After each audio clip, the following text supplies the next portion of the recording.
tenemos al doctor, abogado penalista Carlos Caro Coria, mediante un enlace vía Zoom, para que nos dé una mirada penalista, ¿no? Penal de este caso. ¿Es posible la castración química para los violadores? ¿Lo permite nuestra legislación? Y además también vamos a abordar con él la pena de muerte, porque también se ha hablado estos días. Bienvenido, doctor Caro Coria, a Exitosa Perú. ¿Qué tal, Karina? Buenas tardes, ¿cómo te va? Buenas tardes. Bueno, mi primera pregunta es, ¿la legislación peruana permite que se le pueda inyectar cada cierto tiempo a un violador estos químicos para bajarle el deseo sexual, y si esto es no es contraproducente, porque ya se supone que tiene cadena perpetua, ya no debería salir, ¿no? ¿Cuál es su interpretación? Sí, en efecto, es una propuesta muy vieja acá en el Perú. Desde los años 90 se plantearon los primeros proyectos de ley. Todos han sido rechazados, incluso que en 2018 se llegó a aprobar esto como ley, pero luego el propio Congreso retrocedió e impuso la máxima pena a los violadores de menores, y por menor de edad acá en el Perú son los de 14, ¿no? Una cosa es la ciudadanía para poder votar, para tener la ciudadanía plena, y otra cosa es la capacidad de consentir sexualmente, que se adquiere a los 14 años. Entonces, menor de edad para la ley penal sexual es el menor de 14. Pero ¿cuál es el problema acá, no? El problema es que la castración química puede, en el mejor de los casos, resolver el problema de, digamos, el impulso sexual de un violador, pero lo que no puede es reducir la posibilidad de que el violador cometa delito de violación, porque la violación, según la ley penal, también se puede producir a través de la introducción de objetos. La mente criminal, la decisión criminal no la castra nadie.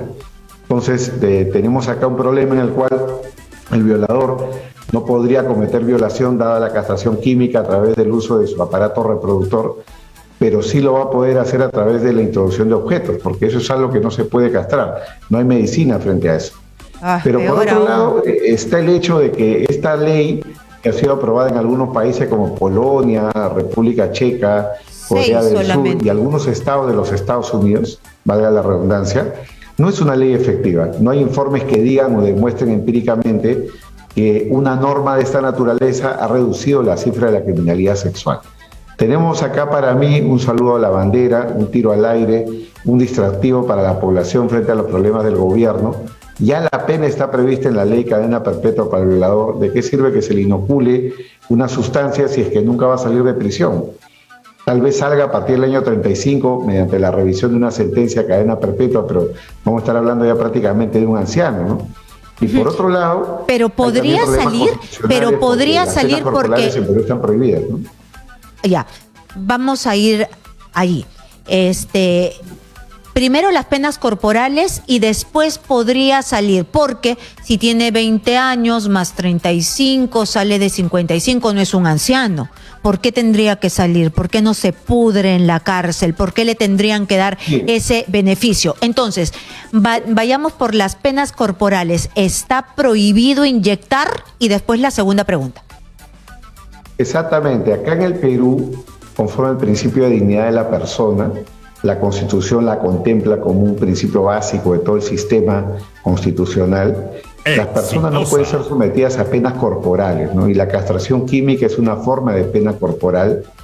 Es algo que ya se ensayó en el nacionalsocialismo en la época de Hitler, en Alemania, y esto es algo que quedó como algo repudiable para la historia, digamos, del derecho penal, porque no se puede instrumentalizar al individuo, no se le puede convertir en una persona sometida a un tratamiento químico, castración física, química, la que fuera, con la finalidad de no volver a cometer un delito, ¿no?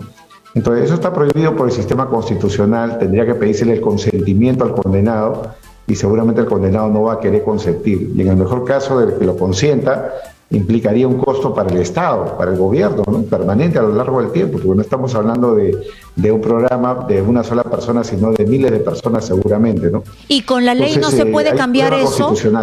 Y con la ley no se puede cambiar esto, por decir, lo cambian ahora en el Consejo de Ministros y el Congreso lo aprueba.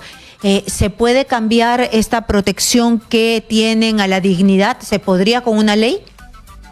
No es posible porque esto implicaría ni siquiera una reforma de la Constitución, sino una reforma de todo lo que es el sistema constitucional, del modelo de Estado en el cual la persona es el fin supremo de la sociedad, no puede ser instrumentalizada. Ni siquiera renunciando al Pacto de San José de Costa Rica el tema podría quedar solucionado.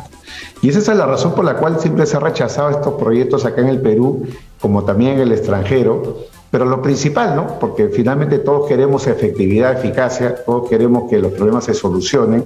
No hay ningún estudio serio que establezca que esta medida es una medida que reduzca la criminalidad sexual. Y tal vez ahí está el meollo del asunto, ¿no? Y ese debiera ser el punto de partida. Los legisladores no pueden decidir por corazonada, por pareceres, sino en base a información científica. Y lamentablemente no hay información científica que avale esta solución, porque si no la tendrían seguramente todos los países de la región, del mundo y de Europa, ¿no? Y mi segunda pregunta fue la de esto de que después de 35 años a las personas que están con cadena perpetua se puede revisar su caso. ¿Podría ahí haber un cambio en la legislación y decir violadores de niños de 14 para abajo no se revisa nada y punto? Sí, en el caso de la cadena perpetua, como regla general, conforme al principio también del tratamiento penitenciario, nadie puede estar en prisión de por vida. Se prevé la posibilidad de que a partir del año 35 se pida una revisión. Ojo, pedir la revisión no implica que el juez esté obligado a liberar al autor del delito, ¿no? Podría haber una norma que establezca prohibiciones, restricciones, sin duda alguna, pero ya queda, digamos, a criterio del juez la aplicación o no de una norma así. Yo creo que la norma tal y como está es correcta, es una revisión, y en esa revisión se evalúa la posibilidad de que el condenado pueda volver a delinquir o no fuera de prisión. Y si estamos hablando de un violador, a lo largo del historial de 35 años en prisión, van a haber seguramente muchos datos y mucha información que le van a permitir al juez ponderar y decidir si es que efectivamente es correcto o no una excarcelación en esos términos. Muy bien, y también el impacto para la familia y lo que uno esperaría de una persona tan, una bestia, ¿no? Bueno, y también se ha puesto al debate público el tema de la pena de muerte, aunque a mí de verdad que me gustaría todas las penas en una para un violador, ¿no? Pero la pena de muerte, desde que estamos en el Pacto de San José, no se puede legalmente en nuestro país, ¿o no es así? Así es. Recordemos que la Constitución del 79 excluyó la pena de muerte y solamente la dejó como una posibilidad para los casos de traición a la patria en caso de guerra exterior.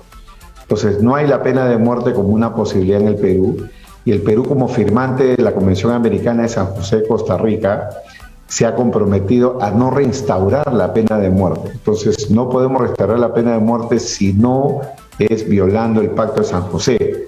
Denunciar el pacto, alejarnos del sistema interamericano sería un gravísimo error, nos aislaría como país, nos afectaría, digamos, en todo lo que pueda ser los planes que pueda tener el Estado peruano de insertarse, por ejemplo, a la OCDE, formar parte, digamos, de un sistema que se considera como realmente democrático, pues está sometido, digamos, a una suerte de instancia supranacional o internacional como es la Convención Americana de San José de Costa Rica, ¿no? Lo trató de hacer Fujimori a partir del caso Castillo-Petrucci en mayo del año 99, no tuvo efectos. Alan García planteó lo mismo en el año 2006 para los casos de violación, tampoco procedió, no hubo quórum, digamos, en el Congreso siquiera para discutir la cuestión. Entonces, algo inviable, y como reitero, y creo que ese es el mensaje principal, aquel gobierno nos está dando un distractivo, ¿no? Este es un distractivo, un saludo a la bandera, todos los casos de corrupción, todos los casos de incapacidad de gestión del gobierno se diluyen o pasan a un segundo plano porque nos ponen estos temas en la agenda que no son centrales para la discusión actual. Es gravísimo lo que ha pasado el otro día en Chiclayo con este señor que ha violado, que está en prisión preventiva, y eso tiene su ruta, ¿no? Pero lo que no puede hacer el gobierno es entrar, digamos, a los fuegos artificiales con la finalidad de distraer a la opinión pública con este tipo de materias. Sí, totalmente de acuerdo con eso. También otra cosa antes de terminar la entrevista es preguntarle, porque también está en la coyuntura, porque Margot Palacios de Perú Libre presentó un proyecto de ley nuevamente reviviendo la Asamblea Constituyente. Ya había quedado meridianamente claro, o para mí clarísimo, que no se puede, ¿no? Pero ella dice en el proyecto de que el presidente de la República lo podría convocar, la presidenta del Congreso la podría convocar y también reuniendo 1 millón de firmas. Esto no va a pasar, ¿no? Por la disposición del Congreso, además. Yo creo que tal y como se han decantado las cosas, desde el mes de junio del año pasado hasta la fecha, es decir, de la segunda vuelta hasta el día de hoy, que hay cierto consenso a nivel de los propios constitucionalistas, a nivel, digamos, de los legisladores, de que la única vía para reformar la Constitución es a través del Congreso. En el mejor de los casos podrían hacer un referéndum o quórum para instar al Congreso, plantear que el Congreso revise la Constitución, pero lo que no puede haber es un referéndum para que se vote qué Constitución queremos o si queremos cambiar esta Constitución. Ese no es un mecanismo de reforma de la Constitución prevista en la Carta del 79 ni la del 93. Razón por la cual nuevamente tenemos acá, y curioso que venga el Perú Libre, otro distractivo más, los fuegos artificiales para discutir sobre algo que ya en este momento jurídicamente está zanjado, ¿no? Entonces, bueno, es lo que me imagino que están haciendo para distraer a la población, porque ya sabemos lo que está pasando en nuestro país. Muchísimas gracias. Ha sido Carlos Caro Coria, abogado penalista.